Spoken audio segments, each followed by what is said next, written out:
Assalamualaikum warahmatullahi wabarakatuh. Saya Trisha Abdillah Imami dengan NIM 186030222045 dari Prodi Akidah Filsafat Islam 6A. Tujuan saya membuat video ini yaitu untuk menyelesaikan ujian tengah semester mata kuliah hermeneutika yang diampu oleh Ibu Umu Infah. Kali ini saya akan menjelaskan sedikit tentang hermeneutik Willem Dilthey. Yang pertama yaitu biografi. Willem Dilthey lahir pada tanggal 19 November 1833 di Beebridge, Nassau dalam keluarga Protestan yang memiliki tradisi akademik dan teologis.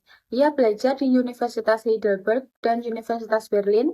Ia mempelajari filsafat dan sejarah di bawah bimbingan tokoh-tokoh besar seperti Trendelenburg dan Foranke. Dilthey dikenal karena pemikirannya tentang ilmu humaniora yang ia bedakan secara metodologis dari ilmu alam. Dilthey mengajar di berbagai universitas ternama di Jerman dan menulis banyak karya penting. Ia mengembangkan metode hermeneutika yang kemudian mempengaruhi filsuf seperti Heidegger dan Gadamer.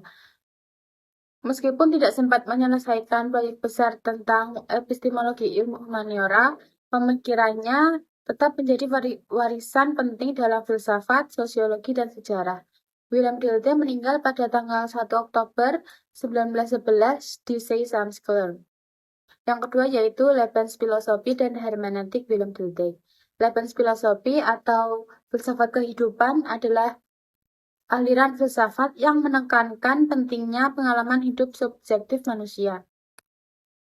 Willem Dilthey, salah satu tokoh utamanya, menolak pandangan mekanistis dan positivistik terhadap manusia seperti yang dikembangkan oleh Kant. Ia menekankan bahwa manusia harus dipahami secara menyeluruh, tidak hanya dari sisi lahiriah tetapi juga batiniah, melalui pendekatan hermeneutik dengan metode Verstehen atau pemahaman mendalam. Hermeneutik Dilthey tidak hanya cara membaca teks, tapi merupakan metode ilmiah untuk memahami pengalaman hidup yang konkret dan historis. Dalam proses ini, makna memiliki peran penting dan diperoleh melalui interaksi timbal balik antara keseluruhan dan bagian dalam lingkaran hermeneutis.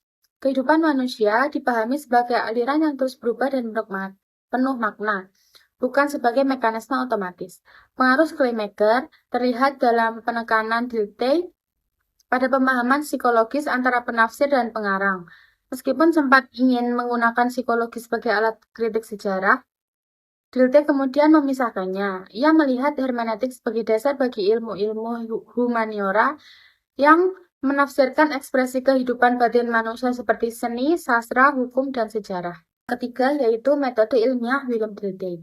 Willem Dilthey mengembangkan konsep Verstehen sebagai metode untuk memahami tindakan dan pengalaman manusia dalam konteks sosial dan historis, berbeda dengan pendekatan ilmiah objektif atau Erklärung. Verstehen menekankan pemahaman makna subjektif, budaya, dan batiniah di balik tindakan manusia. Dilthey melihat bahwa kehidupan manusia dipenuhi dimensi batiniah seperti perasaan dan kehendak yang hanya bisa dipahami melalui interpretasi, bukan penjelasan sebab akibat. Dalam hermeneutikanya, Dilthey mengajak peneliti untuk memasuki dunia mental orang lain demi memahami ekspresi kehidupan manusia seperti seni, adat, dan agama. Ia juga membedakan metode Verstehen atau ilmu sosial dengan Erklärung atau ilmu alam secara epistemologis, bukan metafisis. Ini membantu ilmu sosial memperoleh otonomi dari dominasi positivisme. Dalam studi sejarah, Dilthey menawarkan 3 tahap hermeneutika. Yang pertama, memahami perspektif asli pelaku sejarah. Yang kedua, menginterpretasikan makna tindakan mereka. Dan yang ketiga, mengevaluasi peristiwa dari sudut pandang masa kini.